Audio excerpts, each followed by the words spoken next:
ఈరోజు అందులో నుంచి మరొక విషయాన్ని ఆలోచన చేద్దాం. ఈరోజు అద్భుతాల గురించి ఆలోచన చేద్దాం. దేని గురించి? అద్భుతాలు లేదా సూచక్రియలు ఆగిపోయినాయా అనే విషయాన్ని ఆలోచన చేద్దాం. ఏ విషయమో? ఏం ఆగిపోయినాయి? అద్భుతాల్లో ఆగిపోయినాయా అని క్వశ్చన్ మార్క్ వేసుకుందాం. కారణం ఏంటంటే ప్రపంచంలో ఇప్పటికీ కూడా క్రైస్తవులు అద్భుతాలు చేస్తాము అనే బోధకులు ఉన్నారు ఈ క్రైస్తవ సమాజంలో. మరి అవన్నీ బైబిల్ ప్రకారంగా నిజమన్నా? ఇప్పటికీ కూడా ఇంకా అద్భుతాలు నిలిచున్నాయా లేదా ఆగిపోయినాయా? బైబిల్ గ్రంథంలో నుంచి ఆలోచన చేద్దాం. బైబిల్ గ్రంథంలో మనము 3 కాలాల్లో కూడా ఆలోచన చేస్తే అద్భుతాలు జరిగినట్టుగా బైబిల్ గ్రంథంలో రాయబడినాయి. ఎక్కడి నుంచి? మనం ధర్మశాస్త్ర కాలంలో ఆలోచన చేసినట్టయితే 800 సంవత్సరాలు ఉంది.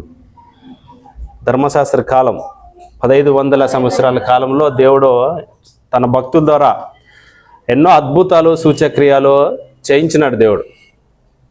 తర్వాత యేసుప్రభు కాలంలో, ఇంకా ధర్మశాస్త్ర ముగింపు కాలంలో యేసుక్రీస్తు వారు ఈ భూమి మీద ఉన్నప్పుడు ఆయన చేసిన అద్భుతాలు గురించి గ్రంథం రాస్తే పట్టజాలదు అన్నాడు. అన్ని అద్భుత సూచక్రియలు చేసినారు ఎవరో? యేసుక్రీస్తు వారు. ఎవరైనా చెప్పగలరా ఏమేమి చేసినాడు ఆయన? మీకు తెలిసినవన్నీ ఇంక మనము మనిషి జీవితంలో ఏది జరగాలో అన్ని అద్భుతాలు యేసుక్రీస్తు వారు భూమి మీద చేసినారు. తర్వాత అపోస్తులు కూడా ఏం చేసినారో? అద్భుతాలు చేసినారు. ఇవన్నీ చూపించి ఇప్పటికి కూడా మేము చేస్తాము అద్భుతాలు అని అంటుంటారు. మీరు ఎంతమంది నమ్ముతారు? ఎందుకు? బైబిల్లో ఉన్నాయి కదా. పాత నిబంధన కాలంలో ధర్మశాస్త్ర కాలంలో కూడా దేవుడు అద్భుతాలు చేయించినాడు వాళ్ళ భక్తుల ద్వారా. తర్వాత యేసు ప్రభు కూడా ఈ లోకంలో ఉన్నప్పుడు ఏం చేసినాడు? ఆయన అద్భుతాలు చేసినాడు. తర్వాత ఆయన శిష్యులు 12 మంది అపోస్తలులు సంఘంలో ఉండి ఏం చేసినాడు? అద్భుతాలు చేసినారు. మళ్ళీ ఈరోజు చేయలేరా? ఎందుకు? బైబిల్లోనే ఉంది కదా అంటున్నారు. అవి ఇప్పటికీ కూడా ఇంకా నిలిచి ఉన్నాయి అని ఈరోజు ప్రజలు నమ్మించినారు. కారణం ఏంటంటే బైబిల్లో చూపిస్తారు. ఇప్పుడు మనం మొట్టమొదటిగా ఏం ఆలోచన చేద్దామంటే అద్భుతాల యొక్క ఉద్దేశం ఏమిటి? దేని ఉద్దేశమో? వాళ్ళు చేసిన సూచక్రియలు కానీ అద్భుతాలు కానీ వాటి ఉద్దేశం ఏంటి అనే మనము ఈ ధర్మశాస్త్ర కాలంలో కానీ యేసుప్రభు చేసినప్పుడు కానీ అపోస్తులు చేసినప్పుడు కానీ ఏ ఉద్దేశం లేకోకుండా వాళ్ళు అద్భుతాలు చేయలేదు. దేవుడు చేయించలేదు. ఒక ఉద్దేశంతో దేవుడు అద్భుతాలని చేయించినాడు. ఏంటి ఆ ఉద్దేశం? చెప్పండి, ఏంటి ఆ ఉద్దేశము? దేవుడు అద్భుతాలు చేయించటంలో లేదా సూచక్రియలు చేయించటంలో దాని ఉద్దేశము ఏమిటి? దేవుని నమ్మడానికి, లేదా దేవుడు తనకి ఏదైతే విషయాన్ని తెలియజేసినాడో అది తన భక్తులు లేదా ప్రవక్తులు జనాల దగ్గరికి వెళ్ళాలంటే ఎలా నమ్మాలి అని క్వశ్చన్ వేసేవాళ్ళు. ఎవరిని? మనందరికి బాగా తెలిసిన ధర్మశాస్త్ర కాలం ప్రారంభము ఈయన ఎవరో? మోషేకి దేవుడు ప్రత్యక్షమవుతాడు. నేను ఇంక ఇశ్రాయేలులో మొర విన్నాను, ఆ ఐగుప్తుల నుంచి ఇంకా వాళ్ళ కనాను దేశంలోనికి నడిపించలేని వాళ్ళ పితరులతో నేను ప్రమాణము చేసినాను, నేను జ్ఞాపం చేసుకున్నాను కాబట్టి ఇంక విడిపించాలని మోషేతో అన్నప్పుడు మోషే అంటాడు, నువ్వు నాకు కనపడినవని, మా పితృ దేవుడు నువ్వని, నేను వెళ్ళి నా జనాలకి కానీ అక్కడ ఉంటున్న వాళ్ళకి కానీ చెప్తే వాళ్ళు ఏం చేయరు, నన్ను నమ్మరు అని అన్నాడు. నమ్మాలంటే ఇప్పుడు దేవుడు ఏం చేయాలి? అప్పుడు చూద్దాం ఒకసారి అద్భుతాలు చేయించినాడు. ఎందుకు అద్భుతాలు చేసినాడు దాని ఉద్దేశం చూద్దాం. మొట్టమొదటిగా ఎప్పుడైతే ఆ ఉద్దేశం అనేది ఇక నెరవేరిపోతుందో ఇక అద్భుతాలు కూడా అవసరం లేదు. మోసే చేసిన అద్భుతాలు ప్రతిసారి చేయలేదు ఆయన. ఇంకా ఎంతవరకు చేసినాడంటే ఏ ఉద్దేశం అయితే దేవుడు తెలియజేసినాడో ఆ ఉద్దేశాన్ని నమ్మిన తర్వాత ఇక అద్భుతాలు చేయవలసిన అవసరమో మోసేకి రాలేదు. ఇంకా చూడండి ఏమన్నాడు ఒకసారి మనం ఆలోచన చేసుకుందాము. నిర్గమకాండము మోసే చేసిన ఉద్దేశం, అద్భుతాలు చేయడానికి గల ఉద్దేశాన్ని అక్కడ బైబిల్ గ్రంథంలో రికార్డు చేయబడింది పాత నిబంధన కాలములో. నిర్గమకాండము 4వ అధ్యాయము 1వ వచనం నుంచి మనము 9వ వచనం వరకు మనం చదివితే చూడండి, పురుషులు చదవాలంటూ ఉంటాం. నిర్గమకాండము 4వ అధ్యాయము 1 నుంచి మనం ఆలోచన చేద్దాము 9వ వచనం వరకు. అక్కడ ఏముంటుందో ఒకసారి చూద్దాం. పురుషులు ఎవరైనా చదువురా. అందుకు మోషే చిత్తగించుము, వారు నన్ను నమ్మరు, నా మాట వినరు అని అన్నాడండి. ఏదైతే దేవుడు చెప్తున్నాడో ఆ విషయాన్ని వెళ్ళి నేను ఇశ్రాయేలుకి చెబితే నా ప్రజలకి వాళ్ళు నా మాటని నమ్మరు అన్నప్పుడు దేవుడు ఒక విషయం తెలియజేశారు. అక్కడ ఆలోచించేద్దాం. యెహోవా నీకు ప్రత్యక్షము కాలేదందురు అని ఉత్తరం ఇయ్యగా, యెహోవా నీ చేతిలోనిది ఏమిటి అని అతనిని అడిగాను. అందుకు అతడు కర్ర నేను. అప్పుడు ఆయన నీళ్లను దాన్ని పడవేయమనెను. అతడు దాని నేల పడవేయగానే అది పామాయెను. అప్పుడు యెహోవా నీ చెయ్యి చాపి దాని తోగ పట్టుకొనమనగా అతడు తన చెయ్యి చాపి దాన్ని పట్టుకొనగానే అది అతని చేతిలో కర్ర ఆయను అని అన్నాడు. మొట్టమొదటి అద్భుతం. ఎందుకు ఇది ఎవరైనా చేయగలరా? ఇప్పుడు బైబిల్లో ఉన్న అద్భుతాలు ఇప్పటికి కూడా ఇంకా అద్భుతాలు చేస్తాం మేము అని అనేవాళ్ళు ఎవరైనా కానీ వాళ్ళ చేతిలో ఉంటున్న కర్ర తీసుకుపోయి దాని నేలన పడవేయగానే అది పాము కావాలి. ఎందుకో? ఎక్కడుంది అది? ఎక్కడుంది? నిర్గమకాండంలో ఉంది. ఎందుకు దాని ఉద్దేశము? ఎందుకు దేవుడు మొట్టమొదటి అద్భుతం చేస్తున్నాడు? వాళ్ళు నమ్మాల, దేవుని తెలుసుకోవాలి, నేను నీకు ప్రత్యక్షమేనాను అని నమ్మాలంటే ఖచ్చితంగా ఏం చేయించాడు దేవుడు? చూడండి ఇంకేమంటాడు, అట్లా చదువుదాము. 4వ వచనం అయిపోయింది కదా, 5. ఆయన దాని చేత వారు తమ పితరుల దేవుడైన యెహోవా అనగా అబ్రాహాము దేవుడు, ఇస్సాకు దేవుడు, యాకోబు దేవుడు నీకు ప్రత్యక్షమాయనని నమ్ముదురా. నేను దేనిని బట్టి నమ్ముతారంట? దేనిని బట్టి నమ్మాలంట? దేవుడు ఉద్దేశం చెప్తున్నాడు. అంటే నువ్వు చేసినావు కదా, కర్రని ఏం చేసినావు? పాముని చేసినావు. దానిని బట్టి ఖచ్చితంగా నేను నీకు ప్రత్యక్షమైన ఖచ్చితంగా నమ్ముతారు. ఒకవేళ అప్పటికి నమ్మకపోతే ఇంకేమంటాడంట, మరి యెహోవా నీ చెయ్యి నీ రొమ్మున ఉంచుకొని మనగా అతడు తన చెయ్యి రొమ్మున ఉంచుకొని దాని వెలుపలికి తీసినప్పుడు ఆ చెయ్యి కుష్ఠము గలదై హిమము వలె తెల్లగా ఆయను. తర్వాత ఆయన నీ చెయ్యి మరలా నీ రొమ్మున ఉంచుకొని మనగా అతడు తన చెయ్యి మరలా తన రొమ్మున ఉంచుకొని తన రొమ్ము నుండి వెలుపలికి తీసినప్పుడు అది అతని మిగిలిన శరీరము వలె ఆయను. మరియు ఆయన వారు నిన్ను నమ్మక మొదటి సూచన బట్టి వినకపోయినా ఎడల రెండవ దానిని విందురు. వారు ఈ 2 సూచనలు బట్టి నమ్మక నీ మాట వినకపోయిన ఎడల నీవు కొంచెము ఏటి నీళ్లు తీసి ఎన్ని నీళ్ళ మీద పోయవలెను. అప్పుడు నీవు ఏటిలో నుండి తీసిన నీళ్ళు పొడి నేల మీద రక్తమగున నేను. ఇవన్నీ చెప్తున్నాడు. ఇక్కడ 3 విషయాలు తెలియజేసినాడు. 3 అద్భుతాలు. అవన్నీ భూప్రపంచంలో ఏ మనిషి అయినా చేయగలడా? ఈరోజు మేము అద్భుతాలు చేస్తామంటున్న గొప్ప గొప్ప బోధకులు మళ్ళీ మోస చేసినట్టు చేయగలరా? వాళ్ళ చేతిలో ఉంటున్న కర్ర తీసుకొని పాము చేయగలరా? వాళ్ళ చేతిని రొమ్ము మీద పెట్టుకుంటే హిమము వలె ఏమన్నాడు, కుష్ఠరోగం వలె వాళ్ళ శరీరం అవుతుందా? అయిన తర్వాత మరలా చేస్తే మరలా మునుపటి వలె వాళ్ళ శరీరం అవుతుందా?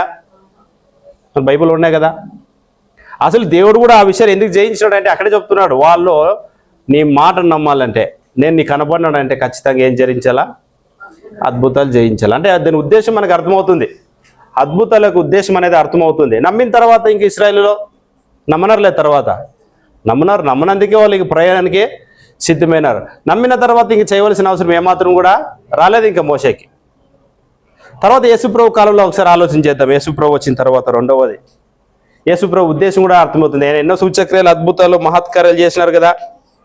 చూద్దాం. మత్తయి రాసిన సువార్త 11వ అధ్యాయము 2 నుంచి 5 వచనాల వరకు ఒకసారి ఆలోచించేద్దాం. మత్తయి రాసిన సువార్త చూడండి. ఎవరు చేసినారంట? 11వ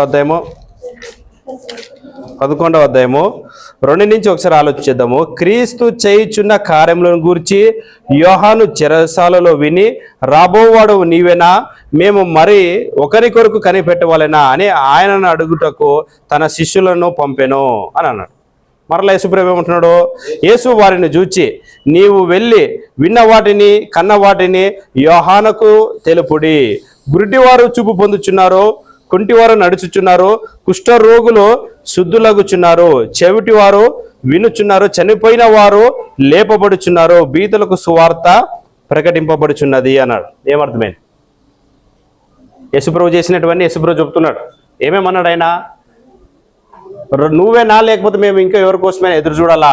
ఎందుకంటే వాళ్ళు ఎవరి కోసం ఎదురు చూసేవాళ్ళు? ఇశ్రాయేలులో యూదులో మెస్సియా రాక కోసం వాళ్ళు ఎదురు చూసేవాళ్ళు. వచ్చినప్పుడు నువ్వేనా అని మేము నిన్ను గుర్తెరగాలంటే గ్యారంటీ ఏమి అన్న అడుగుతున్నారు. ఏమన్నారు? ఎలా నమ్మాలి? నువ్వే క్రీస్తు అని లేదా నువ్వే మెస్సి అని మేము ఎలా నమ్మాలి అంటే అప్పుడు అన్నారంట, యేసుప్రభు అన్నాడంట, అదిగో కుష్ఠరోగులు ఏమైనారో శుద్ధులైనారు, కృంటి వాళ్ళు అయినారో నడుస్తున్నారు, కళ్ళు లేని గురుటి వాళ్ళు ఏమైనారో చూచుచున్నారు. ఇవన్నీ జరుగుతున్నాయంటే ఖచ్చితంగా నేను ఆయనే. ఇంకా చూడండి, ఇంకా యోహాను రాసిన సువార్తలో యోహాను ఏమన్నాడంటే 20 అధ్యాయం 30 నుంచి 31 వచనాలు ఆలోచించేద్దాం. యేసు ప్రభు కూడా ఊరికే చేయలేదు అద్భుతాలు. ఆయన చేసిన మొట్టమొదటి అద్భుతం ఏది? కానా అనే ఊరిలో ఆ విందులో వివాహంలో ఆయన చేసిన గొప్ప మొట్టమొదటిది ఏదది? అది ఇంకా అక్కడి నుంచి ప్రారంభిస్తే ఆయన అద్భుతాలు ఇంకా ఎంతవరకు అంటే చూడండి, యోహాను అంటాడు 20 అధ్యాయము 30 నుంచి 31, మరియు అనేకమైన ఇతర సూచక క్రియలను యేసు తన శిష్యుల ఎదుట చేచెను. అవి ఈ గ్రంథమందు రాయబడి ఉండలేదు కానీ యేసు దేవుని కుమారుడనియో క్రీస్తు అని మీరు నమ్మునట్లును నమ్మి ఆయన నామమందు జీవము పొందునట్లు ఇవి రాయబడినాయి. ఏం రాయబడినాయి? యేసుప్రభు చేసిన సూచక్రియలు, యేసుప్రభు చేసిన అద్భుత కార్యాలు ఎన్ని ఉన్నాయి? ఈ సువార్తలో మనం చదివితే అన్ని సూచక్రియలు దాని ఉద్దేశం ఏమిటి? యేసుప్రభు ఊరికే చేసినాడా? లేదని ఊరికే చేసినాడు? ఆయనకి పాపం జాలి చూపించి చేసినాడని వాళ్ళు చెల్లెత్తండి. జాలి చూపించి చేసినాడా లేకపోతే ఉద్దేశపూర్వకంగా ఆయన ఏమని చేసినాడా? ఉద్దేశపూర్వకంగా చేసినాడు. ఏంటా ఉద్దేశం అంటే ఇక్కడ యోహాను చెప్తున్నాడు. ఏంటంటే ఉద్దేశము? యేసుక్రీస్తు దేవుని కుమారుడు. దేవుని కుమారుడు అంటే దేవుని కుమారుడు అంటే దేవుడు. ఆయన దేవుడు అని నమ్మడానికి యేసుక్రీస్తు వారు ఏం చేసినారో సూచక్రియలు, మహత్ కార్యాలు, అద్భుత కార్యాలు ఆయన చేసినాడు. ఉద్దేశంతోనే చేసినాడు. ఉద్దేశం లేకుండా ఇది కూడా చేయలేదు. ఈరోజు మరి క్రైస్తవులు ఏ ఉద్దేశంతో చేస్తున్నారో? ఎందుకంటే వాళ్ళంతా ఉద్దేశపూర్వకంగా చేసినారు. అసలు ఎంతవరకు చేయాలి? ఇంకా నమ్మేంతవరకు చేయాలి. యేసుప్రభు నమ్మేంతవరకు చేయాలి. చేశాడు యేసుప్రభు. నమ్మున్నారు. నమ్మకపోతే ఏమనేవాడు ఆయన? క్రియలు పట్టైనా కానీ మీరు ఏం చేయాలని నమ్మని అన్నాడా లేదా? నా క్రియలు పట్టైనా కానీ మీరు నన్ను నమ్మని. ఏం ఆయన చేసిన క్రియలు అంటే అద్భుతాలు, సూచక్రియలు, ఆయన మాట. ఎంత చేసినాడు ఆయన? ఒకసారి మీరు ఆ సువార్తలు చదివినట్టయితే ఆయన చేసిన గొప్ప కార్యాలు అర్థమవుతాయి. దాని ఉద్దేశం ఏంటంటే ఆయన దేవుడని నమ్మడానికి ఆయన చేసిన గొప్ప కార్యాలు అవన్నీ. తర్వాత అపోస్తులు కూడా ఇంకా అద్భుతాలు చేశారు. మూడవదిగా ఎవరో అపోస్తులు, ఆయన శిష్యులు. ఆయన శిష్యులు ఏవో చేస్తున్నారంటే చూద్దాము. అపోస్తుల ద్వారా అద్భుతాలు చేయడానికి ఇప్పుడు వీళ్ళెందుకు చేసినారు? మోసే చేసినాడు అంటే ఒక అర్థం ఉంది.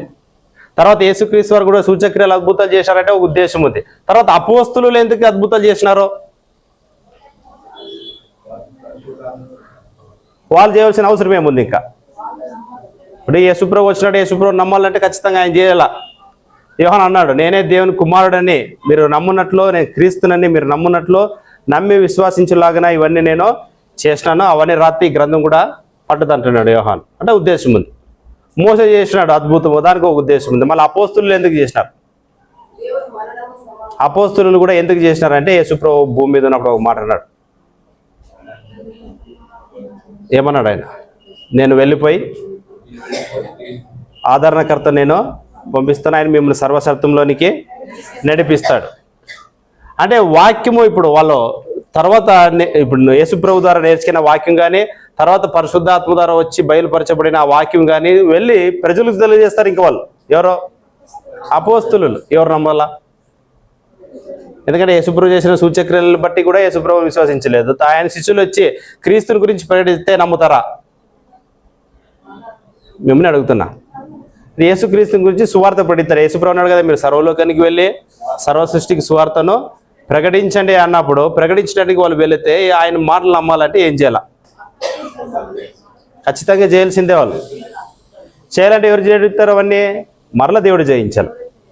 చూడండి, అపోస్తులు చేసిన అద్భుతాలు కూడా ఒకసారి ఆలోచన చేస్తే మార్కు రాసిన సువార్త ఉద్దేశం చెప్తారు. చూడండి, వాళ్ళు చేసిన అద్భుతాలు ఎందుకు.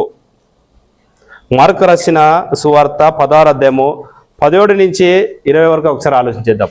అపోస్తులు కూడా సువార్త ప్రకటించి నమ్మిన వారి వలన ఈ సూచక క్రియలు కనబడును. అవేవనగా నా నామమున దయ్యములను వెళ్ళగొట్టుదురు, క్రొత్త భాషలు మాట్లాడుదురు, పాములను ఎత్తి పట్టుకుంటారు, మరణకరమైనది ఏదియో త్రాగినను అది వారికి హాని చేయదు, రోగుల మీద చేయి నుంచినప్పుడు వారు స్వస్థత నొందుదురని వారితో చెప్పాను. ఏమేమి చేస్తారంటే వాళ్ళు నమ్మిన వారు అక్కడ ఉంది. ఏమేమి చేస్తారంటే వాళ్ళు సూచక్రియలు, ఇంకా ఆవిడ చెప్పినాడు లిస్ట్ ఇచ్చినాడు, దయ్యాలు వెళ్ళగొడతారు, పాములు కూడా వాళ్ళు ఏం చేస్తారంట. ఎవరు చేస్తారు ఇవన్నీ? నమ్మినవారు. ఇప్పుడు అపోస్తులు నమ్మనారా? నమ్మనారు, వాళ్ళు చేసినారు. తర్వాత ఆయన బోధ నమ్మిన వాళ్ళు కూడా ఇవన్నీ చేయాలి. ఇవన్నీ చేయాలంటే ఖచ్చితంగా ఎందుకు చేసినట్టు కింద చెప్తారు చూడండి, అయిపోయినది. ఇలాగో ప్రభువైన యేసు వారితో మాటలాడిన తర్వాత పరలోకమునకు చేర్చుకొనబడి దేవుని కుడి పార్శ్వమున ఆసీనుడు. 20 చూడండి. వారు బయలుదేరంటే శిష్యులు, వారు బయలుదేరి వాక్యమంతటా ప్రకటించి ప్రభు వారికి సహకారుడై ఉండి వెనువెంటూ జరుగుచూ వచ్చిన సూచక్రియలు. ఎవరు చేసిన సూచక్రియలు? అపోస్తులు చేసిన సూచక్రియలు. దాని ఉద్దేశం చూడండి, ఎందుకు చేశారంటే వాళ్ళు సూచక్రియలు వలన వాక్యమును స్థిరపరచుచుండెను అన్నాడు. అంటే అపోస్తులు కూడా ఉద్దేశపూర్వకంగానే వాళ్ళు ఏం చేసినారో సూచక్రియలు, అద్భుతాలు చేసినారు. ఇప్పటికీ కూడా ఎవరైనా కానీ నేను అద్భుతాలు చేస్తాననే వాళ్ళు ఖచ్చితంగా అంటే పాములు పట్టుకోవాలి. వాళ్ళు ఏం పట్టుకోవాలా? ఎందుకో? పాము పట్టుకుంటే ఏమవుతుంది? ఖచ్చితంగా అది ఏం చేస్తుంది? కాటెత్తుంది. కాటెత్తే ఏమవుతుంది? చచ్చిపోతామా లేదా? కానీ వాళ్ళు పట్టుకున్నా కానీ ఏం కాదు. ఇంకా మరణకరమైనది ఏదేగా తాగినా, అంటే ఏదే? విషము తాగినా వాళ్ళకి ఏం కాదంట. ఇది అద్భుతాలు ఇవన్నీ. ఇప్పటికీ కూడా నేను అద్భుతాలు చేస్తానంటే వాళ్ళ చేతులు ఖచ్చితంగా ఓ విషయం ఇవ్వాలి. విషయం ఎట్లా రెడీ చేయాలా? సైన్స్ చదివే పిల్లలు అయితే చెప్తారు విషయం ఎట్లా రెడీ చేయాలంటే. ఇంట్లోనే ఉంటాయంట పదార్థాలు, యావే ఇంట్లోనే ఉంటాయి. మన భావన కూడా చెప్పింది, ఒక మనిషిని చంపాలంటే ఈజీ అనింది ఆ పాప. ఎట్లా అంట? ఏది గసగసాలా? ఏం చెప్పరావు? తెల్లు గసగసాలు చల్లు నీళ్ళకెత్తే నేను ఎప్పుడు ప్రయత్నం చేయలే. ఒక రోజంతా అట్లా నీళ్ళు పెడితే తర్వాత తాగితే మనిషి అవుట్. ఇంట్లోనే ఎన్నో విషయ పదార్థాలు ఉన్నాయి, దాన్ని రెడీ చేస్తే అవుతుంది. అట్లా తాగినా కానీ వాళ్ళకి ఏం కాదు అని అన్నాడు. వాళ్ళు చేసినారు. ఎందుకంటే ఆ అపోస్తలుడైన పౌలు ఒక చోట పాము కొరకున్నా కానీ అట్లే తీసి అట్లా పక్కన ఎత్తాడు. ఎవరు? పౌలు. ఏం కాలే. ఈరోజు మేము అద్భుతాలు చేస్తాం, గొప్ప కార్యాలు చేస్తామంటే ఖచ్చితంగా తీసి గసగసలతో చేసిన విషయం ఇచ్చినాం అనుకో, ఖచ్చితంగా ఏం కాకూడదు. ఏం కాలేదంటే అప్పుడు నమ్మాలి మనం. ఏమని? నిజంగా అంటే వీళ్ళు అద్భుతాలు చేసే శక్తి వీళ్ళలో ఉంది. ఇవన్నీ చూపిస్తుంటారు. ఈరోజు సూచక్రియలు అపోస్తలులు చేసినారు, యేసు ప్రభు చేసినారు సూచక్రియలు. మేము కూడా అద్భుతాలు సూచక్రియలు చేస్తా అంటే వాళ్ళకి ఒక ఉద్దేశం ఉంది. ఏంటో ఉద్దేశం అంటే కింద అన్నాడు 20 వారు బయలుదేరి వాక్యమంతటా ప్రకటించిరి ప్రభు వారికి సహకారుడై ఉండి వెనువెంట జరుగుచూ వచ్చిన సూచక్రియల వలన వాక్యాన్ని స్థిరపరచడానికి వాళ్ళు బయలుదేరినారు. వాక్యం చూపాలంటే ముందు వాళ్ళు ఏం చేసేవాళ్ళు? సూచక్రియల్ని చేస్తే తర్వాత నమ్మేవాళ్ళు. స్టెఫెన్ విషయంలో అట్లే కదా అయింది. ఆయన వెళ్ళిన తర్వాత మొట్టమొదటి ఏం చేసినారు? ఆయన సూచక్రియలు చేసినారు. మళ్ళీ ఇంత చేసినారు కదా వీళ్ళు అపోస్తులలో, మళ్ళీ వాక్యం స్థిరపరచబడిందా? ఏప్రిల్ రాసిన పత్రిక ఒకసారి ఆలోచన చేద్దాము. ఏప్రిల్కి రాసిన పత్రిక 2వ అధ్యాయము 3-4. ఏప్రిల్కి రాసిన పత్రిక 2వ అధ్యాయము 3-4 వచనాలు చూస్తే ఇంత కష్టపడి అందరూ తీయండి ఒకసారి. అద్భుతాలకు ఉద్దేశం నెరవేరింది. అక్కడ నెరవేరిన తర్వాత ఇంకేం అవసరం లేదు, మీరు చెప్పాలా? చెప్పండి ఎవరైనా.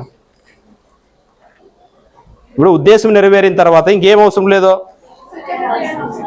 ఎందుకంటే దేవుడు జయించిందే దానికోసం. మీకు అర్థం కావడానికి ఇంకో ఎగ్జాంపుల్ చెప్తా.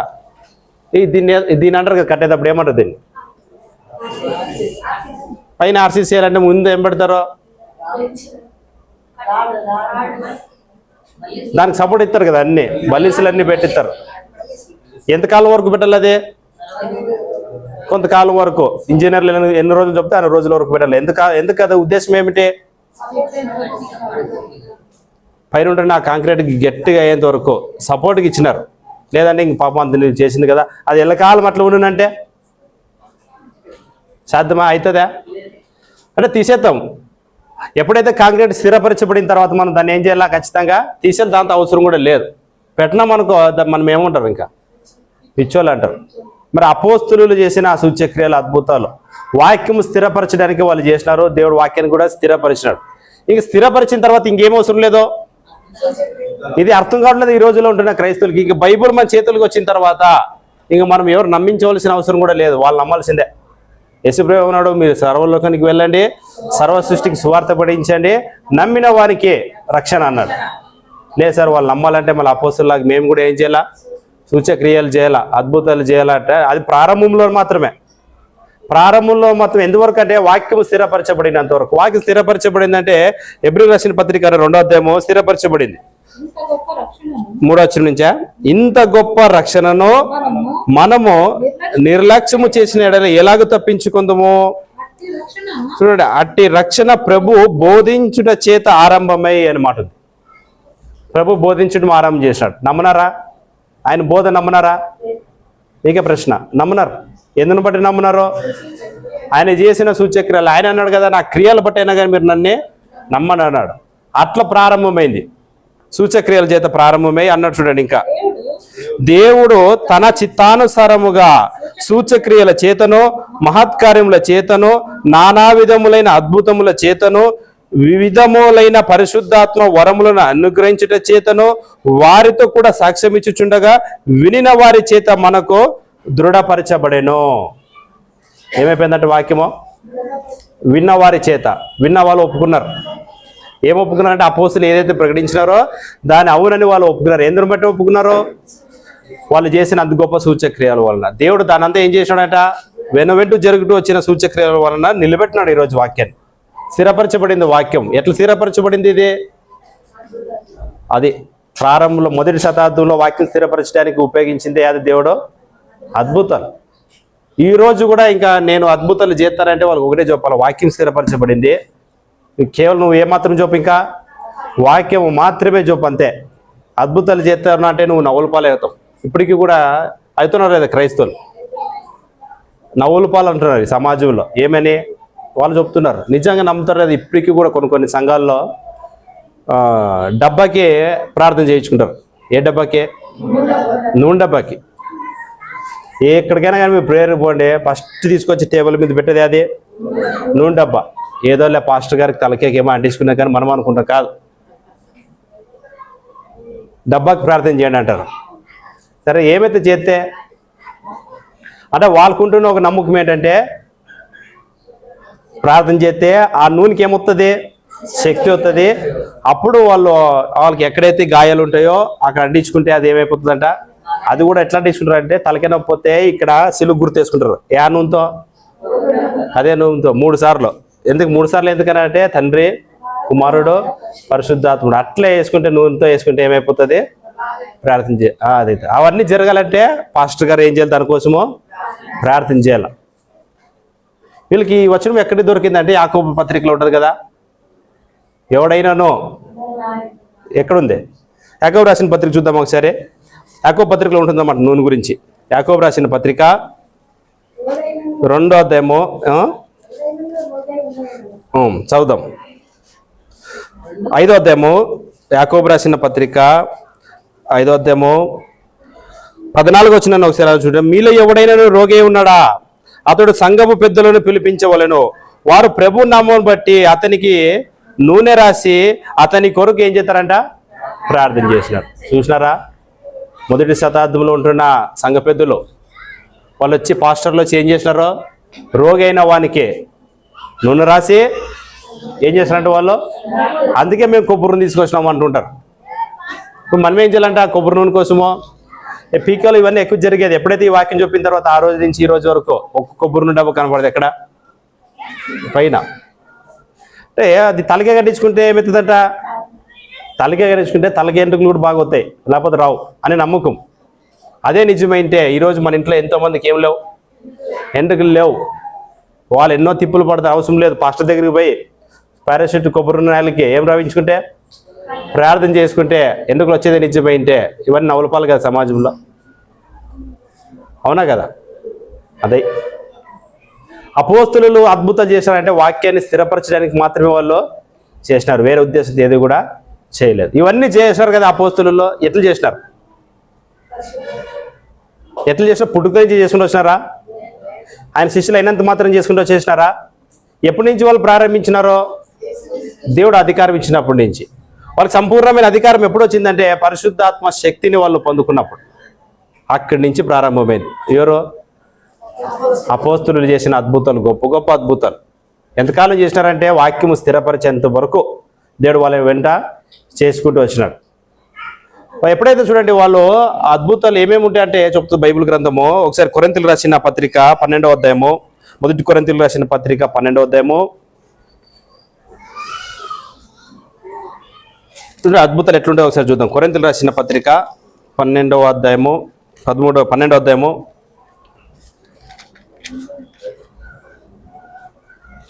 మరియు సహోదరులారా, ఆత్మ సంబంధమైన వరములను గురించి మీకు తెలియకుండా నాకు ఇష్టము లేదు అని చెప్తున్నాడు. 4వ వచనం నుంచి చూద్దాం. కృపావరములు నానా విధములుగా ఉన్నవి గానీ ఆత్మ ఒకడే, మరియు పరిచర్యలు నానా విధములుగా ఉన్నవి గాని ప్రభు ఒకడే.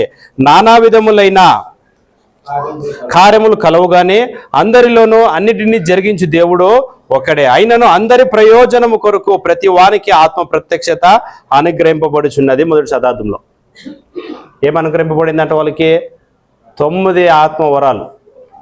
ఇవే అద్భుతాలు వాళ్ళు చేసేటివి. ఏమేమంటే చూడండి అవన్నీ ఎందుకోసం అంటే అవన్నీ అంటే సంఘము యొక్క ప్రయోజనము కొరకు.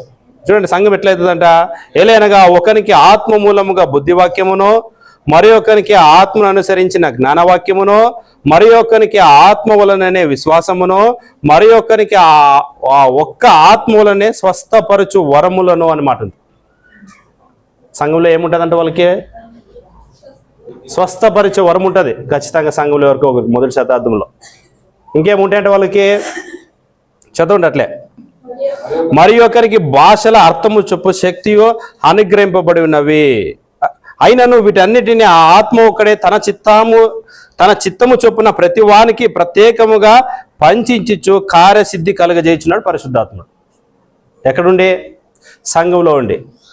ఎవరి ఇష్టం ప్రకారంగా జరిగినాయంటే ఆ సూచక్రియలన్నీ పరిశుద్ధాత్మ యొక్క ఇష్టం ప్రకారంగా ఆయన ఎవరికి ఏది ఇయ్యాలో అది ఇచ్చి వాళ్ళ ద్వారా ఆ కార్యాన్ని దేవుడు చేయించినట్లు. అక్కడ ఉండే కొన్ని లిస్టు. కొంతమందికి అక్కడ రాయబడింది అంటే స్వస్థపరిచే వరం ఉంది, దేవుడు ఇచ్చింది. అది ఎవరిష్టం? అదే దేవుని ఇష్టము. అవన్నీ సంఘానికి ఎట్లా వచ్చినాయి? ఎవరు ఇచ్చినారు వీళ్ళకి? ఇలాంటి వచనాలు చూపిస్తారు. ముఖ్యంగా ఇదే చూపించి చూసావా ఎక్కడ కొరింథీయులకు రాసిన మొదటి పత్రిక 12వ అధ్యాయంలో ఎన్నో వరాలు ఉన్నాయి? 9 వరాలు ఉన్నాయి. అందులో మాకు ఒకటి వచ్చింది, అదే స్వస్థపరిచేది. దాంట్లో ఇంకోటి ఉంది, అదే భాషలు మాట్లాడేది, భాషల అర్థం కూడా చెప్పేవి. ఇవన్నీ మాకు ఉన్నాయి అంటున్నారు. సరే, ఇచ్చింది ఎవరు? సంఘానికి ఇచ్చింది ఎవరు? సంఘస్థులకి ఇచ్చింది ఎవరు? అవన్నీ వరాలు ఖచ్చితంగా అపోస్తులు ఇవ్వాలి. ఎవరు ఇవ్వాలా? అపోస్తులు ఇవ్వాలి. మరి అపోస్తులకి ఇచ్చింది ఎవరు? దేవుడు ఇచ్చినాడు. ఎందుకంటే మీరు పైనుంచి శక్తి పొందేంత వరకు మీరు యెరూషలేములో ఉన్నాను అన్నాడు, శక్తి పొందుకున్నారు. శక్తి పొందుకైనా వెంటనే అపోస్తులు ఇవన్నీ చేసినారు. 50 వాళ్ళు చేసింది ఏంటంటే అన్య భాషలు మాట్లాడినారు. మొట్టమొదటిగా అపోస్తులు ఏం చేసినారు అంటే, అన్య భాష అంటే వేరే దేశంలో ఉంటున్న భాష, లేదా వాళ్ళకి రాని భాష, వాళ్ళు ఎప్పుడు మాట్లాడలేదు ఆ భాష. అట్లా రాని భాషను కూడా వాళ్ళు ఏం చేసినారు, వాళ్ళు మాట్లాడినారు. అంటే ప్రపంచంలో ఆ భాష ఖచ్చితంగా ఎక్కడో ఒకటి ఉంటుంది. ఎందుకు వాళ్ళు ఆ రోజు అన్య భాషలతో మాట్లాడవలసి వచ్చిందంటే, ఇప్పుడు వాళ్ళు చేయాల్సింది ఏంటంటే సువార్త ప్రకటిస్తాడు. అక్కడ వాళ్ళు ఏం ప్రకటించాలా? సువార్త ప్రకటించాలంటే ఆడ వచ్చిన వాళ్ళంతా మీరు క్రింద చదివితే ఎన్ని దేశంలో వాళ్ళంట అంటే సుమారు కొన్ని 10ల సంఖ్యలో ఉన్నాయి. అక్కడ అన్ని దేశం నుంచి వచ్చిన యూదులు ఉన్నారు. వాళ్ళకి ఒకే భాష రాదు. ఏ భాష రాదు? ఒక భాష రాదు, అనేక భాషలు ఉంటాయి. ఇప్పుడు వాళ్ళు సువార్త ప్రకటించాలంటే ఏ భాషలో ప్రకటించాలా? ఫస్ట్ వాళ్ళకి రావాలి కదా. రావాలంటే మనలాగా స్పోకెన్ ఇంగ్లీష్ స్పీక్ లేదు టైం వాళ్ళకి. ఎవరికి భాషలు నేర్చుకుందామనే ఉద్దేశంతో లేదు. ఖచ్చితంగా ఎవరు సహాయం ఉండాలి? ఇప్పుడు దేవుని సహాయం. ఎందుకంటే పరిశుద్ధాత్మ కుమ్మరింపబడింది కదా. పరిశుద్ధాత్మ బాప్తీసం వాళ్ళు పొందుకైన వెంటనే వాళ్ళు మొట్టమొదటి సువార్తని అన్ని భాషల వాళ్ళు ప్రకటించినారు. వాళ్ళకే తెలుసు ఆ భాష, వాళ్ళు ఎప్పుడు నేర్చుకోలే, మాట్లాడుతున్నారు. ఈ రోజుకి మేము కూడా మాట్లాడతాము అంటే, అన్న భాష మాట్లాడాలంటే వాళ్ళ భాష మాట్లాడేటుంటే తెలుసా? భూప్రపంచంలో ఆ భాషనే లేదు. అది వాళ్ళు అంటారు, దానికి ఏం పేరు పెట్టినారో, ఇది అన్య భాష అంటారు. మీరు యూట్యూబ్లో కూడా చూడండి, అన్య భాష ఎట్లా మాట్లాడతారంటే రబా రబా అంటారు. ఇంకా అది అసలు భాషనే కాదు. స్వప్నంగా భూప్రపంచంలో ఆ భాష లేదు. దానికి వాళ్ళు పెట్టిన పేరు ఏమిటి? వాళ్ళు మాట్లాడినారు కదా అపోస్తులు, వాళ్ళకి ప్రతి ఒక్కరికి అర్థమైంది. వీళ్ళేమి మన భాషలో మాట్లాడుతున్నారు కదా, వీళ్ళు గలిలయులు కదా, వీళ్ళకి రావాల్సింది ఒకటే భాష కదా.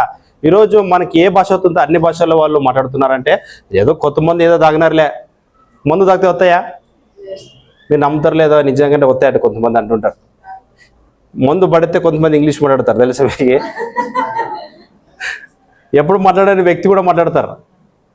కానీ ఇది అప్పటి నుంచి ఉంది. ఇది మందు తాగితే వీళ్ళు ఖచ్చితంగా ఏదో భాష విన్నారు. ఎప్పుడైనా ఇంగ్లీష్ మాట్లాడే వాళ్ళు చూసారా? త్రాగబోతులు ఇంగ్లీష్ మాట్లాడతారు. ఎప్పుడు మాట్లాడతారు ఇవి? మళ్ళీ ఇంట్లో ఉన్నప్పుడు ఎప్పుడు కూడా మాట్లాడిండ్రు. అది వాళ్ళు కూడా అట్లే అనుకున్నారు, ఏదో కొంతమంది ఏదైనా తాగినారేమో అందుకే భాషలో అంటే అప్పుడు అన్నారు. లేదు, ప్రవచనం నెరవేరింది అని పేతురు గారు చెప్తారు. వాళ్ళు సూచక్రియలు చేసినారు. ఖచ్చితంగా అపోస్తులు చేసినంత కాలం చేసి తర్వాత ఆ శక్తిని వాళ్ళు ఎవరికి ఇచ్చినారో, ఎవరైతే విశ్వసించినారో అన్నాడు కదా మార్క్స్ వార్తలో, విశ్వసించిన వారి వలన ఈ సూచక్రియలో జరుగునన్నాడు కదా. అపోస్తులు బోధ విశ్వసించిన వాళ్ళకి తర్వాత వీళ్ళు ఏం చేశారంటే వాళ్ళకి ఆ శక్తిని ఇచ్చినారు. ఎవరు? అపోస్తులు. వాళ్ళ శక్తి ఇవ్వనంత వరకు కూడా సంఘంలో ఏ వ్యక్తి కూడా ఏం చేయలేరు, అద్భుతాలు చేయలేరు, సూచక్రియలు చేయలేరు, ఏది కూడా చేయలేరు. ఇవన్నీ చేయాలంటే ఎవరు ఉండాలా? అపోస్తులు అనే వాళ్ళు ఖచ్చితంగా ఉండాలి. చూడండి, అపోస్తులు చేసిన అద్భుతాలు చూద్దాం మనము. అపోస్తుల కార్యముల గ్రంథము, అపోస్తుల కార్యముల గ్రంథము, వాళ్ళు పరిశుద్ధాత్మ పొందుకిన తర్వాత చేసిన గొప్ప కార్యం. 2వ అధ్యాయం 4వ వచనం, 2వ అధ్యాయం 4వ వచనం, అపోస్తుల కార్యముల గ్రంథం. అందరూ అంటే ఇక్కడ ఉంటున్న 12 మంది పరిశుద్ధాత్మతో నిండిన వారై ఆ ఆత్మ వారికి వాక్శక్తి అనుగ్రహించిన కొలది అన్న భాషలతో వాళ్ళు ఏం చేసినారో మాట్లాడారు. ఇది అద్భుతమా కదా? చెప్పాలి, అద్భుతమా కదా? ఇప్పుడు నాకు చైనీస్ భాష రాదు, నేను మాట్లాడాలంటే దాన్ని మీరు ఏమంటారు? అద్భుతమే అది. ఇప్పుడు వాళ్ళు చేసింది మొట్టమొదటి అద్భుతం అది. ఆత్మ పొందికిన తర్వాత ఏం చేసినారు వాళ్ళు? వాళ్ళకి రాని భాషల్లో, ప్రపంచంలో అక్కడికి వచ్చిన వాళ్ళకి ఏ భాష అవుతుందో ఆ భాషలో వాళ్ళు సువార్తని ప్రకటిస్తే వాళ్ళు విన్నారు. ఈరోజు బైబిల్ గ్రంథం ఎట్లా వచ్చింది మన చేతికి? తెలుగులో రావడానికి చరిత్ర మనం ఆలోచన చేస్తే ఎంతోమంది నేర్చుకొని దాని గురించి మనకి ఇది ఈరోజు తెలుగులో రాయించినారు. కానీ వాళ్ళకి ఆ పరిస్థితి లేదు. మొదటి శతాబ్దంలో ఎట్లా చేశారు వాళ్ళు? దేవుడు వాళ్ళకు ఒక వరం ఇచ్చినాడు కదా, భాషలతో మాట్లాడేది. మరి దాని అర్థం చెప్పే వాళ్ళకి కూడా అదొక వరం. ఎన్నో సూచక్రియలు చేసినారు. ఇంకా చూద్దాము వాళ్ళు చేసిన గొప్ప కార్యాలు. అపోస్తుల కార్యములు చూద్దాం ఒకసారి. 8వ అధ్యాయం 14 నుంచి 18 వరకు. సమరయ్య వారు, సమరయ్యలో ఉంటున్న వాళ్ళు దేవుని వాక్యము అంగీకరించిరని యెరూషలేములోని అపోస్తులు విని పేతురును యోహానును వారి యొద్దకు పంపిరి. వారు వచ్చి వారు పరిశుద్ధాత్మను పొందవలనని వారి కొరకు ప్రార్థన చేశారు. ఎవరు వచ్చి ప్రార్థన చేసినారో అంటే యెరూషలేములో నుంచి పేతురు, ఎవరు వీళ్ళు యేసుప్రభు శిష్యులు. వాళ్ళు ఎందుకు రావాల్సి వచ్చింది? అక్కడ సంఘం ఏర్పడిన తర్వాత సమరయ్యకి వాళ్ళు రక్షణ పొందుకున్నారు. ఎవరు? ఇప్పుడు స్టెఫెన్ వెళ్ళి ఆ సమరయ్య పట్టణంలో సువార్త పడితే స్టెఫెన్ ఎట్లా వెళ్ళినాడు? మనం వెనక ఆలోచన చేసినట్టయితే అపోస్తుల ద్వారా పంపబడినారు. వాళ్ళు వెళ్ళిన ఆయన సువార్త పడితే ఎట్లా ప్రకటించాడు? ఆయన ప్రకటించడానికి ముందు స్టెఫెన్ చేసిన గొప్ప కార్యం ఏంటంటే అద్భుతాలు చేసినాడు అక్కడ. అది విన్నారు. విని అక్కడ ఉంటున్న వాళ్ళు రక్షణ పొందుకిన తర్వాత ఇప్పుడు వాళ్ళు కూడా ముందు ఏం చేయాలి? ఇంకా వాళ్ళు ప్రకటించాలంటే వాళ్ళు ఏముండాలి? ఇప్పుడు అద్భుతాలు చేసే శక్తి ఉండాలి కదా. మళ్ళీ స్టెఫెన్ నువ్వేమని ఇవ్వగలవా అన్నారు. నువ్వైతే చేసినావు. ఎవరన్నారు? స్టెఫెన్ నువ్వైతే చేసినావు, మేము కూడా నీలాగా చేయాలంటే మాకు కూడా ఈ వరం ఇవ్వాలంటే ఎవరు వాళ్ళు? ఇప్పుడు స్టెఫెన్ ఇవ్వగలడా? స్టెఫెన్ ఇల్లాడు. ఎందుకు? స్టెఫెన్ అపోస్తులుడు కాదు కాబట్టి. ఆయన అపోస్తుల ద్వారా ఆ వరం పొందుకొని ఆయన చెప్తున్నాడు. ఇప్పుడు ఆయన వాక్యం విన్న వాళ్ళు రెడీ అయినారు. సంఘం ఏర్పడింది. మళ్ళీ రేపొద్దున వాళ్ళు కూడా సూచక్రియలు చేయాలి కదా. ఎందుకు ఇదంతా అంటే వాళ్ళు ప్రకటిస్తున్న వాక్యము స్థిరపరచడానికి. ఖచ్చితంగా ఆయన ఏం చేసినాడు, యెరూషలేములో నుంచి అపోస్తుల్ని పిలిపించినాడు. వాళ్ళు వచ్చేంత వరకు అక్కడ ఏ సూచక్రియలు కూడా చేయడానికి వీల్లేదు. చేస్తే ఇంకా స్టెఫెన్ కూడా చేస్తూ ఉండాలి. చేతులు పెట్టారు చూడండి వాళ్ళు అపోస్తులలో ఉందా. అందుకు ముందు వారిలో ఎవని మీదనో ఆయన దిగి ఉండలేదు, పరిశుద్ధాత్మ దిగి ఉండలేదు.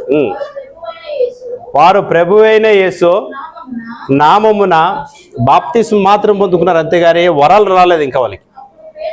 అప్పుడు పేతురును యోహానును వారి మీద చేతులుంచగా ఏం పొందుకున్నారంటే వాళ్ళు అద్భుతాలు చేసే వరాలు. ఇప్పుడు మనం 12వ అధ్యాయం చదువుతాం కదా, మొదటి కొరింథీ 12లో. ఆ వరాలన్నీ రావాలంటే ఎవరు చేతులు పెట్టాలా? అపోస్తులు వచ్చినారా? చరిత్ర ఉందంటే అవును వచ్చినారు. ఎక్కడి నుంచి వచ్చినారో? యెరూషలేములో నుంచి. సమరయలో సంఘం ఏర్పడిందని అక్కడ ఉంటున్న వాళ్ళు కూడా ఇంకా వాక్యం స్థిరపరచాలంటే ఖచ్చితంగా వాళ్ళకి ఏం కావాలా? సూచక్రియలు అద్భుతాలు చేసే శక్తి కావాలా. వాళ్ళు కూడా అనేక భాషల్లో దేవుని సువార్త ప్రకటించాలంటే వాళ్ళు ఖచ్చితంగా పరిశుద్ధాత్మ కుమ్మరింపబడాలంటే వీళ్ళు రావాలి. వచ్చారు, చేసినారు. ఇప్పుడు మీరు ఆలోచన చేయండి. అట్లంతా చేసిన మొదటి శతాబ్దంలో కొన్ని ఏళ్ళ వరకు ఎవరు ఉన్నంతవరకు చేసింటారు ఇవన్నీ? ఎవరు ఉన్నంతవరకు చేసింటారు ఇవన్నీ? ఇచ్చేవాళ్ళు ఉన్నంతవరకు చేసినారు. ఎవరు ఉన్నంతవరకు? ఇచ్చేవాళ్ళు ఉన్నంతవరకు చేసినారు. ఇచ్చిన వాళ్ళు ఎవరు? అపోస్తులు. మెల్లగా ఒక్కొక్కరు చచ్చిపోయినారు. చరిత్ర మీరు చదవండి ఏమైపోయినారో. ఒక్కొక్కరే చచ్చిపోయినారు. చచ్చిపోయిన వాళ్ళు ఇచ్చిన వాళ్ళు కొంతకాలం చేస్తారు. తీసుకెళ్ళిన వాళ్ళ అపోస్తుల ద్వారా ఆ శక్తిని అనుగ్రహింపబడిన వాళ్ళు ఉన్నంతవరకు చేస్తారు. వాళ్ళు ఇంకొకరికి ఇచ్చే సాధ్యమే లేదు. ఎందుకంటే మనము స్టెఫెన్ విషయంలో చూసినాం కదా. స్టెఫెన్ చేసినాడు కానీ స్టెఫెన్ ఇల్లాడు. ఇవ్వాలంటే ఎవరిని పిలిపించినాడు? అపోస్తుల్ని పిలిపించినాడు. అంటే స్టెఫెన్ ఇంకొకరికి ఇల్లారు. అపోస్తులు వచ్చి ఇవ్వాల. సంఘం ఆ వరలు చేసిన తర్వాత సంఘం ఇంకొకరికి ఇచ్చేకి రాదు. మళ్ళీ ఎవరు రావాలా? అపోస్తులు రావాలా. అందరూ చచ్చిపోయినారు. పుచ్చుకైన వాళ్ళు కొంతకాలం వరకు చేసినారు. తర్వాత పరిస్థితి ఎందుకంటే అంత లోపలే దేవుడు వాక్యాన్ని ఏం చేసిన? ఎబ్రీ రాసిన పత్రికలో చదివినంత ప్రకారంగా వాక్యాన్ని ఏం చేసిన? ఆయన స్థిరపరచబడింది. ఇంకా అవసరం లేదు. ఇంకా నాకు కూడా అద్భుతాలు కావాలా, దేవుడా నాకు శక్తిని అనుగ్రహించంటే అవసరం లేదు. ఇంకా ఏమొచ్చేసింది? వాక్యం అనేది స్థిరపరచబడింది. ఇంక దాన్ని మాత్రమే మనము చదువుతూ ఉండాలి. చూడండి 12వ అధ్యాయం అంతా మనం చదువుతాం కదా ఇంతవరకు. 9 ఆత్మవరాలు అంటాం కదా. 13వ అధ్యాయంలో దాని గురించి మాట్లాడుతూ 8వ వచ్చాం అనుకుంటే ఒకసారి చూద్దాం. ఒకసారి ఏమన్నాడంటే, ఈ ప్రేమ శాశ్వత కాలం ఉండును అంటే 13వ వచనంలో చదువుతాం కదా. ప్రవచనములైనను నిరార్థకములగును భాషలైనను. ఈ మాటనండి. ఇంకా అప్పుడు నిలిచిపోలేదు కానీ నిలిచిపోవును అన్నాడు. ఎవరో పౌలు అంటున్నాడు పత్రిక రాసి కొరింథీలో ఉంటున్న వారికి ఇప్పుడు భాషలు నడుస్తున్నాయి, అద్భుతాలు ఇంకా నడుస్తున్నాయి, సూచక్రియలు కూడా మీరు చేస్తున్నారు, సంఘంలో అద్భుతాలు మీరు చేస్తున్నారు. ఇవన్నీ ఏమవుతుంటున్నాడు ఆయన? నిరార్థకమగును ఇంకా నిలిచిపోవును అన్నాడు. నిలిచిపోయినా లేవా? మీరు నమ్ముతారు లేదో ఒకసారి పేతురు గారు చూద్దాం. నిలిచిపోయినా లేదో ఒకసారి పేతురు గారు చూద్దాం. వాళ్ళు చేసిన అద్భుతాలు ఎట్లున్నాయంటే పేతురు చూద్దాం. పేతురు ఎక్కడుంటుంది? పేతురు చేసిన అద్భుతాలు అపోస్తుల కార్యముల గ్రంథం 5వ అధ్యాయం 12-13 వచనాలు చూద్దాం. అపోస్తుల కార్యముల గ్రంథం చూద్దాం. వాళ్ళు చేశారు కదా అద్భుతాల్లో. ఎందుకంటే పౌలు మాట అన్నాడు, నిలిచిపోవును అన్నాడు. అవి ఆత్మవరాలు అనేటివి నిలిచిపోవును అద్భుతాలు సూచక్రియలు అన్నాడు కదా. వాళ్ళు ఎట్లా చేశారు చూడండి. ఉన్నప్పుడు వాళ్ళు చేసిన గొప్ప కార్యాలు చూద్దాం ఒకసారి. అపోస్తుల కార్యం గ్రంథము 5వ అధ్యాయము 12 చూద్దాం. పేతురు చేసినది ఎట్లుందో. ప్రజల మధ్య అనేకమైన సూచక్రియలను మహత్కార్యములను అపోస్తుల చేత చేయబడుచుండెను అని మాట ఉంది. ఇంకా మరియు వారందరూ ఏక మనుషులై ఉండిరి అని.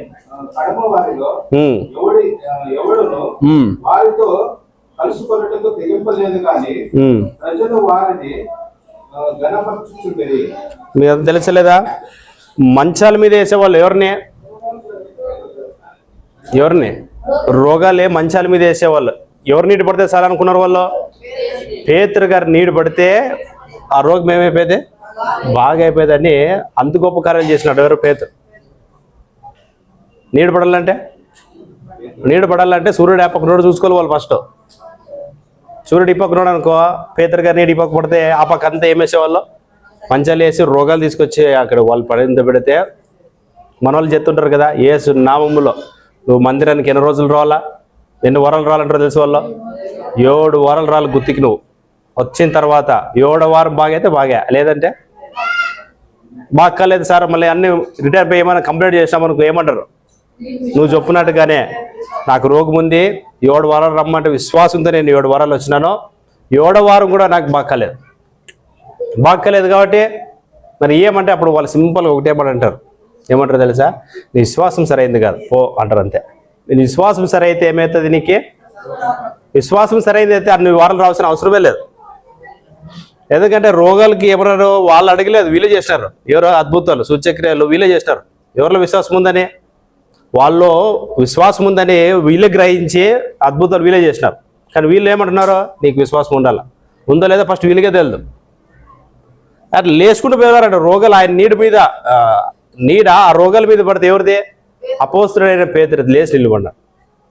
మళ్ళీ పౌలు గారు చేసిన అద్భుతాలు, ఆయన చేసింది ఏంటి, ఆయన నడుము కట్టుకిన ఆ గుడ్డ తీసుకుపోయి వాళ్ళు ముట్టుకునే సలు ఏమైపోయేది, రోగాలు వెళ్ళిపోయేది. అంత గొప్ప కార్యాలు చేసినారు. అంత చేసిన ఆయనే అన్నాడు, ఇవన్నీ ఏమైపోతాయి, నిలిచిపోతాయి.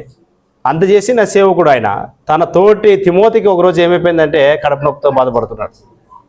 ఖర్చు పంపించచ్చు కదా, ఆయన అనొచ్చు ఏమోపా ఎవరో తిమోతి అనొచ్చు ఏమని, మనం అంతా ఎంత సేవ చేస్తాము కదా, ఆ ఊరికి పోయినా కానీ ఎవరికి రోగాలు ఉంటే ఏం చేస్తాము వాళ్ళని, ఎంత నీ ఖర్చుతోనే వాళ్ళంతా బాగా చేస్తావే నువ్వు. ఆయన పేతురు నడుచుకుంటూ పోతే రోగాలు బాగైతే ఈరోజు నాకేం చెప్తున్నావు నువ్వు, యేసు నామములో అంటే పోవాలి కదా, నాకేం చెప్తున్నావు నువ్వు, మందు తీసుకో టానిక్ తీసుకుంటున్నావా, ఇది అన్యాయం కదా మీరు చెప్పాల. ఇప్పుడు పేతురు గారు అద్భుతాలు చేసినారు, అపోస్తులు కూడా ఎన్నో అద్భుతాలు చేసినారు. ఆయన తోటి సేవకుడు బాధపడుతున్నాడు, అనారోగ్యంతో ఉన్నాడు తిమోతి. ఏమనల్లా అక్కడి నుంచి అనొచ్చు లెటర్ రాత్రి యేసు నామములో ఏమైపోవాలా. యాదో ఊర్లో ఉంటున్న వ్యక్తుల్ని యేసుప్రభు బాగా చేసినాడు కదా, ఇక్కడి నుంచే చదివేటప్పుడు ఇక్కడి నుంచే ఉండి ఎక్కడో ఉంటున్న వాళ్ళు ఆయన బాగా చేసినాడు. అట్లాంటి తిమోతిని బాగా చేయలేడు ఆ పౌలు, వాళ్ళు ఎందుకు చేయలేకపోయినాడు. అప్పటికే నిలిచిపోతూ ఉన్నాయి అద్భుతాలు, ఏమైపోతున్నాయి, ఆగిపోతున్నాయి. ఇంకా ఎందుకంటే వాక్యం ఏమైపోయింది, స్థిరపరచబడింది. అది వాళ్ళకి తప్ప ఎవరికి కూడా రాదు.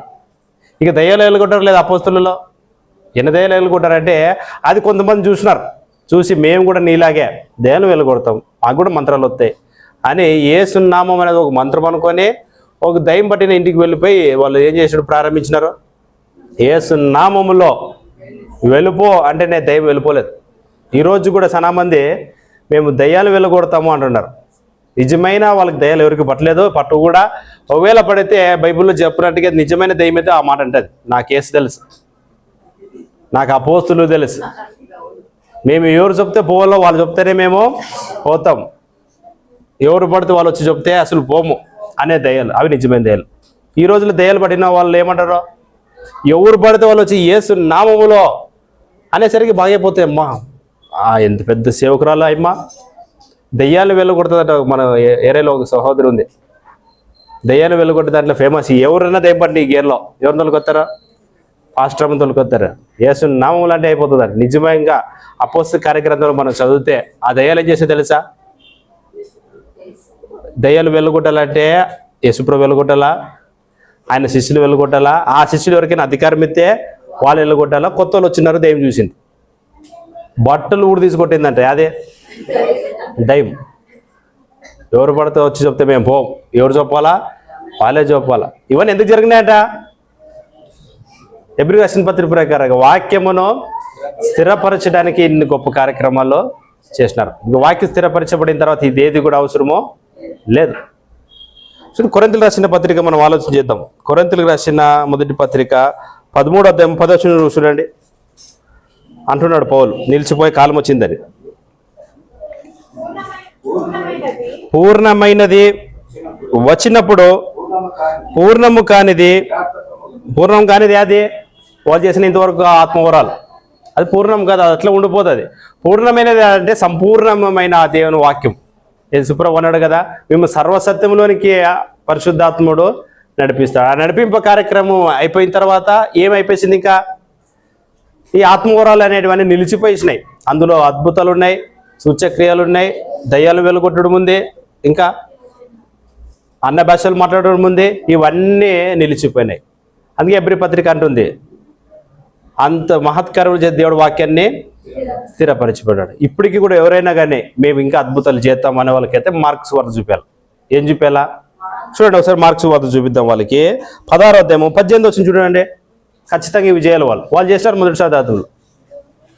ఎవరైనా కానీ వచ్చి ఇప్పటికీ కూడా మేము ఇంకా అద్భుతాలు చేయగలము, మాకు దేవుడు ఆ వరం ఇచ్చినాడంటే మనం ఫస్ట్ మాట్లాడాల్సిన మాటలు ఏమే?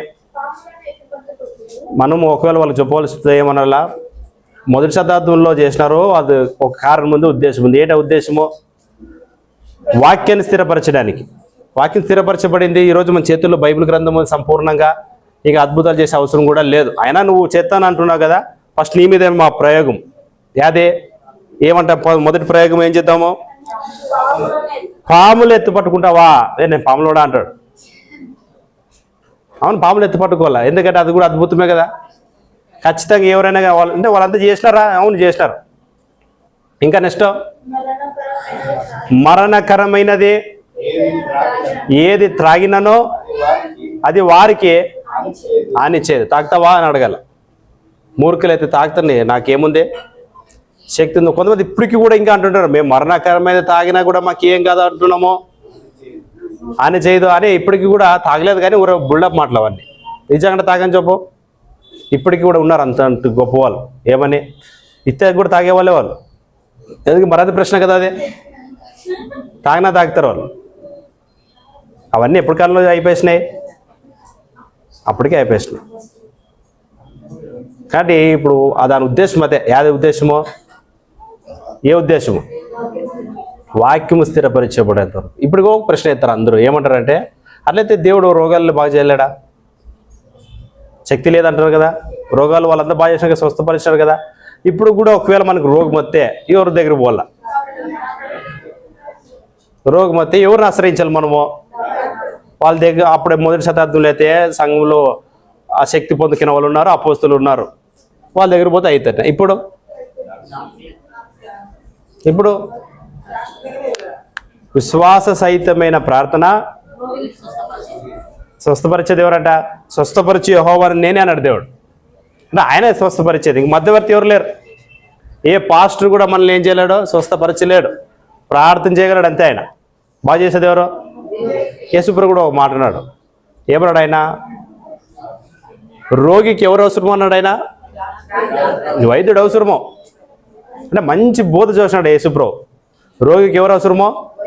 వైద్యుడు అవసరం. ఈరోజు ఎవరైనా కానీ జ్వరం వచ్చిందని టాబ్లెట్ వేసుకుంటే నీకు విశ్వాసం లేదు.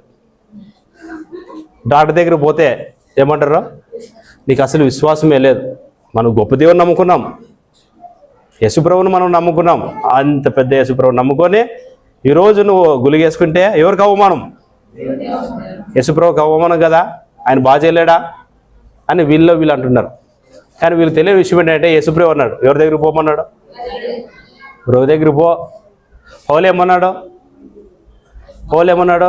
కడుపు జబ్బు ఉంది, కడుపు నొప్పి ఉంది కదా, నీకే జబ్బు ఉంది కదా, ద్రాక్షరసం తాగు బాగా అవుతుంది అంటే. వాళ్ళంతా టానిక్లు ఇస్తే వాళ్ళే చేసినారు. ఎవరైనా రోగి అయితే సంఘ పెద్దను పిలిపించి నూనె రాపించుకొని ప్రార్థన చేయించుకున్నాడు. నూనె అంటే మనలాంటి కొబ్బరి నూనె కాదు, అది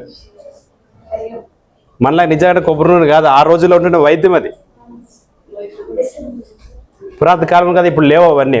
వాళ్ళు తీసుకొచ్చింది కొబ్బరి నూనె కాదు, తలగాడి నూనె తీసుకొచ్చి రాలేదు. మెడిసిన్ తీసుకొచ్చా సంఘస్థులకి వాళ్ళు ఏం చేశారు? మెడిసిన్ ఇచ్చినారు. మెడిసిన్ ఇచ్చి ప్రార్థన చేసినారు. అవన్నీ అర్థం. ఇంకా కొబ్బరి నూనెతో అయిపోతుంది అంటే ఇంకా హాస్పిటల్ అవసరం లేదు కదా. మనం కూడా వాళ్ళ కోసం వీళ్ళ కోసం ఎందుకు ప్రార్థించాలి? విశ్వాసంతో వద్దులే, కొబ్బరి నూనె తీసుకొని రా, యేసు నామములో అందించుకుంటే అన్నీ అయిపోతాయి కదా అనేది అట్లుంటే డాక్టర్ కావాల్సిన అవసరం కూడా లేదు. అంటే యేసు ప్రభువుని అబద్ధం చేస్తున్నారు ఎవరో? గుడ్డి వాళ్ళైన క్రైస్తవులు. వాళ్ళు మనోనేత్రాలు ఇంకా వెలిగింపబడలేదు. అట్లా ఎంతో గొప్ప గొప్ప వాళ్ళు మందుల దగ్గరికి పోకూడదు అని లాస్ట్ చచ్చిపోయినారు వాళ్ళు. ఎందుకంటే మరది ప్రశ్న కదా, ఇంత బోధించిన నేను చాలా మంది వ్యక్తులు డాక్టర్కే పోకూడదు అన్న వాళ్ళు లాస్ట్కి హాస్పిటల్లో చచ్చిపోయినారు వాళ్ళు. ఎందుకంటే మూఢనమ్మకం అది. కానీ యేసుప్రభువు చెప్తున్నాడు, ఏమన్నాడు? వైద్యుడు రోగికి అవసరం, హాస్పిటల్కి పోవాల. పొమ్మని చెప్పింది ఎవరో? దేవుడే. ఆ వైద్యాన్ని ఏర్పాటు చేసింది కూడా దేవుడే. ఇవన్నీ దేవుడు చేసినాడు. కానీ అద్భుతాలకు ఉద్దేశం ఏంటి? మోసే చేసినాడు కదా, అద్భుతం ఉద్దేశం ఏంటంటే దేవుని నమ్మడానికి, ఆయన కనపడ్డాడు, నాకు ప్రత్యక్షమైనాడు అని తెలియజేయడానికి మోసే చేసినాడు. తర్వాత యేసుక్రీస్తు వారు కూడా ఏం చేసినాడు? ఆయన ఎన్నో గొప్ప సూచక్రియలు చేశాడు. కారణం ఏంటి? జాలిపడి చేయలేదు ఆయన. చాలా మంది అట్లా అనుకుంటారు, జాలితో చెప్తున్నాడేమో పాపం. అది ఉద్దేశం ఉంది. ఏమని? నేను ఆయనని మీరు తెలుసుకోవాలంటే నా క్రియల వల్ల మీరు తెలుసుకోవాలి. ఆయన చేసిన గొప్ప క్రియలు ఏమే? సూచక్రియలు, అద్భుతాలు, మహత్కార్యాలు. ఇవన్నీ ఏంటంటే ఆయన దేవుడని, దేవుని కుమారుడని నమ్మడానికి ఆయన ఏం చేసినాడో అన్ని చేశాడు. తర్వాత అపోస్తులలో సంఘం అంతా మొదటి శతాబ్దంలో సూచక్రియలు ఎందుకోసం చేశాడంటే ఆ వాక్యం స్థిరపరచబడినంత వరకు. ఇప్పుడు వాక్యం స్థిరపరచబడింది, మన చేతుల్లో ఉంది. ఇంకేం అవసరం లేదో, ఏం అవసరం లేదు. ఇంకా అద్భుతాల్లో అసలు నువ్వు చేయలేవు, నువ్వు అసలు చేయలేవు. వాళ్ళు చేసినట్టుగా ఎవరు కూడా భూ ప్రపంచంలో చేయలేరు. యేసు ప్రభు చేసినట్టు అద్భుతం ఎవరు చేయలేరు. అపోస్తులు చేసినట్టుగా అద్భుతాలు ఎవరు కూడా చేయలేదు. చెప్తున్నాను కదా, ఆ పేతురు నీడ పడితే చాలు లేచిపోయే వాళ్ళు అంత విశ్వాసంతో. అందు గొప్ప కార్యక్రమం. ఐతోకు అనే ఒక మనిషి వాక్యం వింటూ పైనుంచి ఏమైపోయినాడు? ఆయన కింద పడిపోయి చచ్చిపోయినాడు. చచ్చిపోయిన పూర్తిగా. పౌలు దిగొచ్చి ప్రార్థన చేసి మరణంలో నుంచి బయటకు తీసుకొచ్చినాడు. అది అద్భుతం. చేయమని భూ ప్రపంచంలో ఎవరినైనా పౌలు చేసినాడు కదా. ఎట్లుంటుంది ఇంకా అద్భుతం? ఇంకా పౌలు చెప్పి గుడ్డిగా నమ్మడమే. ఏమనంటే చంపిన ఆయన లేపినాడు ఆయన. ఇంకా ఆయన చెప్పింది అబద్ధమవుతుందా? ఖచ్చితంగా ఆయన దేవుని మనిషి, నిజంగా ఆయన దేవుని సేవకుడు, దైవజనుడు. లేకపోతే ఈ కార్యక్రమం ఎట్లా చేస్తారు? అట్లా నమ్మేవాళ్ళంటే మొదటి శతాబ్దంలో. అట్లా నమ్మించడానికి ఈరోజు నువ్వు చేయాలంటే అట్లాంటివి చేయాలి. అవన్నీ చేయాలంటే దేవుని ద్వారానే అవుతుంది. ఆ మూడు శతాబ్దంలోనే అయిపోయినాయి. వాక్యం స్థిరపరచడానికే అద్భుతాలు. వాక్యం స్థిరపరచబడింది, అద్భుతాలు కూడా ఆగిపోయినాయి. దేవుడి వాక్యాన్ని దీవించింది కాక. అందరికీ వందనాలు.